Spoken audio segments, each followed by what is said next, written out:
Hello students, good morning to all of you. Today we will discuss about next topics of government budget. अभी तक हमने किया था what is the meaning of government budget, structures of government budget. अब हम आगे study करने वाले हैं बजट डेफिसिट. देखो, it is not necessary government made always balance budget. ऐसा जरूरी नहीं होता कि गवर्नमेंट हमेशा ही बैलेंस बजट बनाकर चले. कई बार होता है कि गवर्नमेंट का जो बजट है वो कैसे होता है, डेफिसिट होता है. डेफिसिट का मतलब है when government expenditures is more than government receipt. जब गवर्नमेंट के जो एक्सपेंडिचर्स हैं वो एक्सपेंडिचर ज्यादा होते हैं किससे, रिसिप्ट से. एक्सपेंडिचर ज्यादा होते हैं, रिसिप्ट कम होती है, उसी को हम डेफिसिट कहते हैं. तो इसमें देखो सबसे पहले बजट डेफिसिट की बजट डेफिसिट क्या है. तो budget deficit refers to a situation. Budget deficit एक वो सिचुएशन है when budget expenditures of the government, जब गवर्नमेंट के जो बजट एक्सपेंडिचर्स हैं आर ग्रेटर देन ज्यादा होते हैं किससे, बजट रिसिप्ट से ज्यादा होते हैं.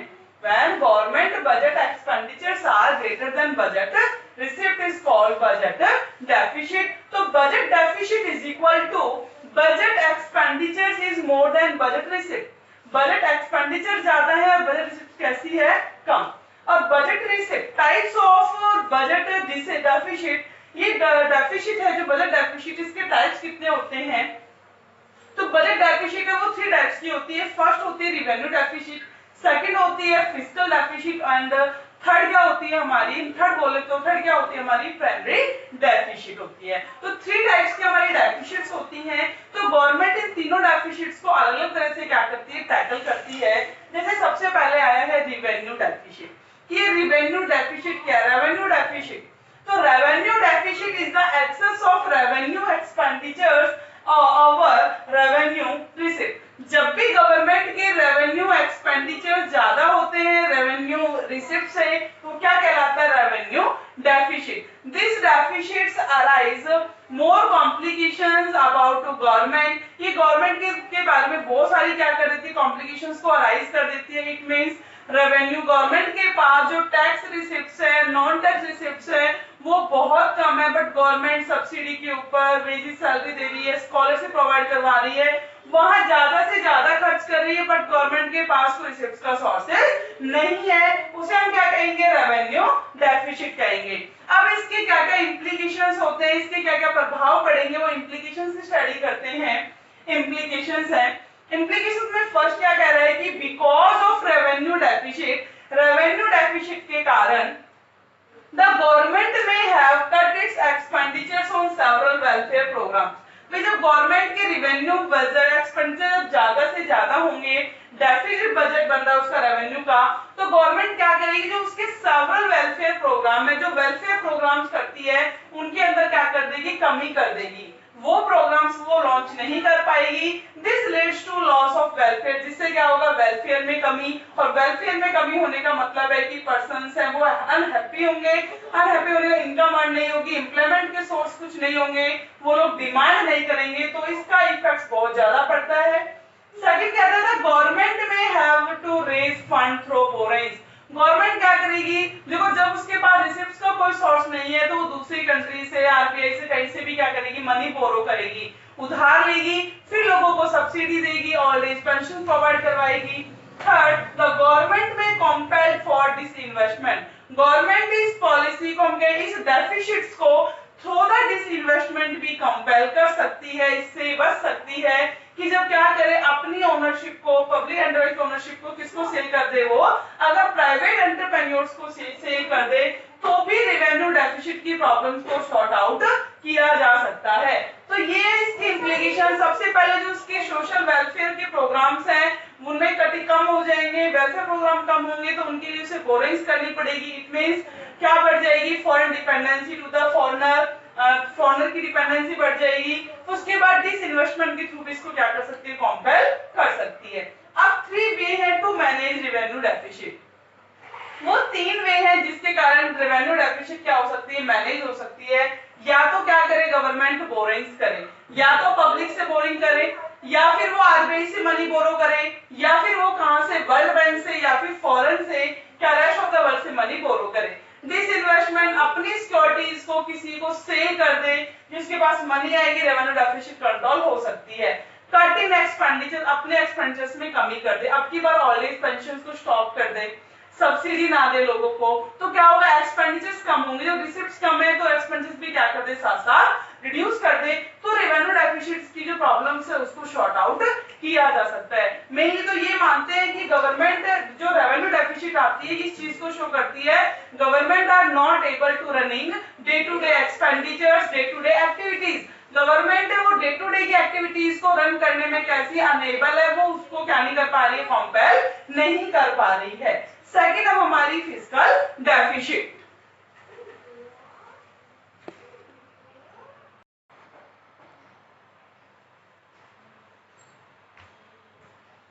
हेलो स्टूडेंट्स, अब है हमारा नेक्स्ट टाइप्स एंड मेजरमेंट। अभी हमने किया डिस्कस रेवेन्यू डेफिसिट, अब हम करने वाले हैं फिस्कल डेफिसिट।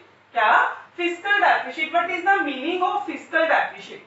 तो fiscal deficit is the excess of total expenditures over total receipts. जो हमारा फिस्कल डेफिसिट है वो ज्यादा होता है, क्या एक्सेस होता है किसका, total expenditures over total receipts. Expenditure ज्यादा होते हैं और टोटल रिसीट्स कैसी होती है, कम। बट इसमें एक चीज और है, ये अदर देन बोरोइंग्स, बोरोइंग्स को छोड़कर ध्यान रखना, फिस्कल डेफिसिट के अंदर borrowings never be included, borrowings को कभी इंक्लूड नहीं किया जाता। इवन ये माना जाता है कि fiscal deficit is always equal to borrowings. जो फिस्कल डेफिसिट होती है वो हमेशा किसके बराबर होती है, बोरोइंग्स के बराबर होती है, वो अभी आगे बताऊंगी कैसे। तो फिस्कल डेफिसिट क्या है, fiscal deficit is equal to total expenditures minus total receipts. Total expenditures includes both expenditures, capital expenditures and revenue expenditures, capital expenditures and revenue expenditures minus total receipt, capital receipts plus revenue receipts other than borrowings। यहाँ receipts के अंदर borrowings को include नहीं किया जाएगा। Same fiscal deficit is equal to budget deficit is minus budget receipts other than borrowings।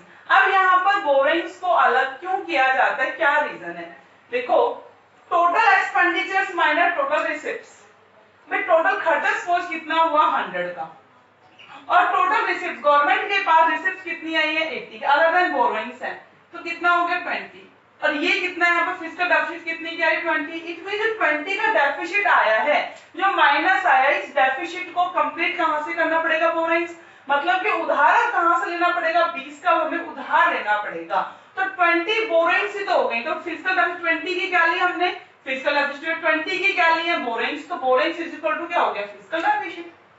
Clear हो गया, fiscal deficit always equal to borrowings, हमेशा बोरिंग्स के बराबर होती है। कहते हैं कि fiscal deficit is the estimations of total borrowings by the government. हमेशा किसमें एस्टिमेट किया जाता है, गवर्नमेंट के द्वारा दी गई बोरिंग्स में इसको क्या किया जाता है, इंक्लूड किया जाता है।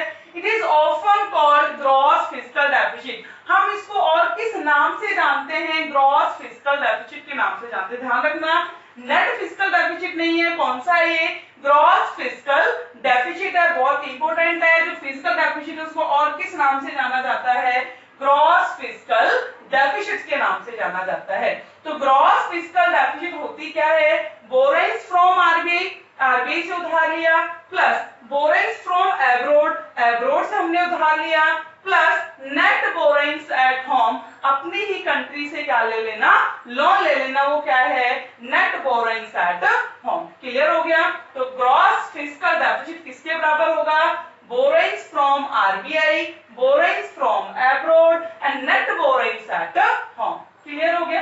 अब एक इसकी implication, what is the implications of government budget? Government budget की implications क्या होती हैं, सबसे पहले inflationary spiral। This deficit arise inflationary spiral। अब ये inflation spiral को कैसे arise करेगी, इन्फ्लेशनरी स्पाइरल का मतलब है कि क्या हो जाना, increase in the general price level, general price level का बढ़ जाना। देखो फिस्कल डेफिसिट हुई, फिस्कल डेफिसिट के अंदर गवर्नमेंट क्या करेगी, ज्यादा से ज्यादा मनी बोरो करेगी, जितनी ज्यादा मनी बोरो करेगी उतनी क्या बढ़ेगी, कंट्री में सप्लाई ऑफ मनी इंक्रीज होगी। देखो प्रोडक्शन एक्टिविटी हो नहीं रही है, लोगों की जो डेली रूटीन के कंजप्शन एक्सपेंडिचर्स के ऊपर क्या हो रहा है, खर्चा हो रहा है, कंजप्शन एक्सपेंडिचर्स बढ़ रहे हैं, इन्वेस्टमेंट एक्सपेंडिचर नहीं बढ़ रहे, कंजप्शन एक्सपेंडिचर बढ़ रहे हैं, हमें सब्सिडी दी जा रही है, दूसरा हमें ओल्ड एज पेंशन दी जा रही है, स्कॉलरशिप दी जा रही है, जिससे सप्लाई ऑफ मनी बढ़ रही है। जब सप्लाई ऑफ मनी बढ़ेगी हम लोग क्या करेंगे, डिमांड करेंगे। मार्केट में प्रोडक्शन नहीं हो रहा है, इकोनॉमी में क्या नहीं हो रहा, प्रोडक्शन नहीं हो रहा, क्योंकि कोई इन्वेस्टमेंट एक्टिविटी नहीं की गई। जब क्या प्रोडक्शन तो हो नहीं रहा, आउटपुट नहीं आ रहा, हम लोग डिमांड किए जा रहे हैं, डिमांड ज्यादा हो गई आउटपुट से, तो क्या होगा उस कंडीशंस में, जनरल प्राइस लेवल बढ़ेंगे, क्या बढ़ेंगे, जनरल प्राइस लेवल बढ़ जाएंगे। इससे क्या क्रिएट होगा, इन्फ्लेशन स्पाइरल। कारण क्या हो रहा है इसका, फिस्कल डेफिसिट, क्योंकि इस डेफिसिट से कौन सी प्रॉब्लम्स को सॉल्व किया जा रहा है, केवल कंजप्शन नेचर के जो खर्चे हैं उसको बियर किया जा रहा है, इन्वेस्टमेंट एक्टिविटी नहीं की जा रही। फिर है नेशनल डेट, जितनी फिस्कल डेफिसिट बढ़ती है, हाई फिस्कल डेफिसिट, जितनी फिस्कल डेफिसिट बढ़ेगी उतना क्या बढ़ता है, नेशनल डेट, मतलब कि हमारे ऊपर उधार बढ़ जाता है। प्रिंसिपल अमाउंट तो देनी ही देनी है, प्रिंसिपल अमाउंट के साथ साथ क्या देना है, इंटरेस्ट भी देना है। दूसरी कंट्री के क्या हो जाते हैं, दूसरी कंट्री के अंडर आ जाते हैं, दूसरी कंट्री का बर्डन हमारे ऊपर हो जाता है, क्या पेमेंट करने के लिए, प्रिंसिपल अमाउंट प्लस इंटरेस्ट। फिर है BCS circle of high fiscal deficit and low GDP. जो बीसीएस सर्कल बन जाता है किसमें, high fiscal deficit and low GDP, कि जितने ज्यादा हाई फिस्कल डेफिसिट होते हैं उतनी ही लो जीडीपी होती है। अब कैसे, तो जितना फिस्कल डेफिसिट होगा उतने ही क्या की जाएगी, सप्लाई ऑफ मनी बढ़ेगी, उतने आरबीआई न्यू करेंसी को प्रिंट करेगी, जो गवर्नमेंट है वो मनी बोरो करेगी। वो सारा खर्च कहाँ होगा, हमारी कंजप्शन एक्टिविटी के ऊपर खर्च होगा, इन्वेस्टमेंट कुछ होगा नहीं। तो जो जीडीपी है, प्रोडक्शन है गुड्स एंड सर्विस का, वो कैसा होगा, लो, तो लो प्रोडक्शन होगा। अब है कि लो जीडीपी हाई फिस्कल डेफिसिट को कैसे क्रिएट करती है, जितनी लो जीडीपी होगी उतना ही क्या होगा, low employment, low employment leads to low income, और low income leads to low aggregate demand, और लो एग्रीगेट डिमांड दोबारा से क्या करेगी, दोबारा से गवर्नमेंट कहेगी खर्चा ज्यादा करो, लोगों की डिमांड को बढ़ाने के लिए गवर्नमेंट फिर से मनी बोरो करेगी, तो क्या क्रिएट हो जाएगा, high fiscal deficit. It means high fiscal deficit और लो जीडीपी ग्रोथ के बीच में दोनों में क्या होता है, एक विशेष सर्कल बन जाता है जो कभी भी नहीं टूटता, एक ऐसी अनब्रोकन सर्कल बन जाएगा जो नहीं पता होता कहां से स्टार्ट हुआ तो कहां इसका एंड होने वाला है। अब एक क्राउडिंग आउट, क्या हो जाता है क्राउडिंग आउट, कि हमारी कंट्री चारों साइड से क्या हो जाती है, घिर जाती है। अब चारों साइड से कैसे घिरेगी कंट्री, कि घिरने का मतलब क्या है, देखो जब भी गवर्नमेंट ने क्या किया, लोन लिया, सपोज ने लोन लिया, मनी बोरो किए, किससे, आरबीआई से मनी बोरो किया, वर्ल्ड बैंक से लोन ले लिया, तो इट इज, ये तो जरूरी नहीं है कि हम क्या करें, केवल प्रिंसिपल अमाउंट की पेमेंट करेंगे, साथ साथ हमें क्या पेमेंट करना पड़ेगा, इंटरेस्ट भी पेमेंट करना पड़ेगा। तो अब की बार लोन लिया, सपोज गवर्नमेंट ने कितने का, 1 लाख रुपीस का लोन ले लिया, कितने का लोन लिया है, 1 लाख रुपीस का। आफ्टर 1 ईयर 10,000 क्या पेमेंट करना है उसे, इंटरेस्ट। नेक्स्ट ईयर बजट कैसा बना, डेफिसिट बना, तो क्या करना होगा, 10,000 से कहीं से उधार लेंगे, मतलब कि अब की बार 1 लाख किए हुए 10,000 दिए हुए, 1 लाख 10,000 के ऊपर दोबारा क्या चलेगा, इंटरेस्ट। मतलब कि इंटरेस्ट अमाउंट ही हमारी इतनी ज्यादा हो जाती है कि हम प्रिंसिपल अमाउंट को तो भूल ही जाते हैं एक्चुअली हमने प्रिंसिपल अमाउंट लिया कितना था। तो क्या क्रिएट करता है, क्राउडिंग आउट, ऐसी भीड़ इकट्ठी कर देता है कि जिससे उभर पाना गवर्नमेंट को बहुत ज्यादा मुश्किल होता है।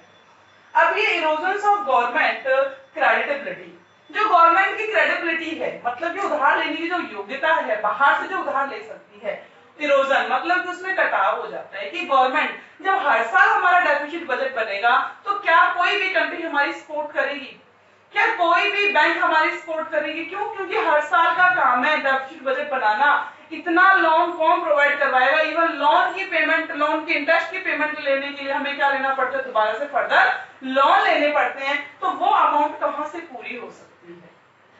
तो ये इम्प्लीकेशंस के, तो इम्प्लीकेशन मेन है, बहुत ज्यादा इंपॉर्टेंट है। फर्स्ट इन्फ्लेशन स्पाइरल क्रिएट हो गया, नेशनल डेब्ट इतने ज्यादा बढ़ जाते हैं कि ये कंप्लीट नहीं हो पाते, दूसरी कंट्री की डिपेंडेंसी बर्डन हमारे पर बढ़ जाता है, एक सर्कल बन जाता है, कैंप्रोमन ऐसी लाइन बन जाती है फिस्कल डेफिसिट और लो जीडीपी के बीच में जो कभी नहीं टूटने वाली। क्राउडिंग आउट एक ऐसी भीड़ हो जाती है कि जो क्या नहीं होता, कि जो हमारी गवर्नमेंट है उससे उभर नहीं पाती। इरोजन ऑफ गवर्नमेंट क्रेडिबिलिटी, कोई भी कंट्री हमारी सपोर्ट करने को तैयार नहीं होती, क्योंकि डेफिसिट बजट हर साल डेफिसिट का बनना इट मींस ये हमारी किसको दिखाता है, किसको इनएबिलिटी को शो करता है, कि गवर्नमेंट की एबिलिटी नहीं है, कि उसकी यही एबिलिटी नहीं है कि वो इंटरेस्ट की पेमेंट कर सके, तो प्रिंसिपल अमाउंट कहां से पेमेंट करेगी। नेक्स्ट होता है हमारा एक प्राइमरी डेफिसिट, क्या होता है प्राइमरी डेफिसिट। तो प्राइमरी डेफिसिट क्या है, तो primary deficit is equal to primary जो डेफिसिट होता है, primary deficit is equal to fiscal deficit minus interest payment. क्या होता है वो? Fiscal deficit minus interest payment. Fiscal deficit के बारे में सभी जानते हैं, ये तो क्या होता है? बोरिंग अमाउंट है। इंटरेस्ट पेमेंट, इंटरेस्ट पेमेंट किसका? जो प्रीवियस ईयर हमने जो लोन लिया था उस अमाउंट के इस ईयर क्या करना? पेमेंट करना। क्या कहलाता है? Interest payment. तो प्राइमरी डेफिसिट फिजिकल डेफिसिट में से इंटरेस्ट की पेमेंट करना, जिसे हम नेक्स्ट वीडियो में क्या करेंगे? डिस्कस करेंगे। ये होता है तीन तरह के हमारे डेफिसिट्स हैं और इम्प्लीकेशंस तो मेनली तीनों ही डेफिसिट्स की सेम ही होती है। क्लियर हो गया?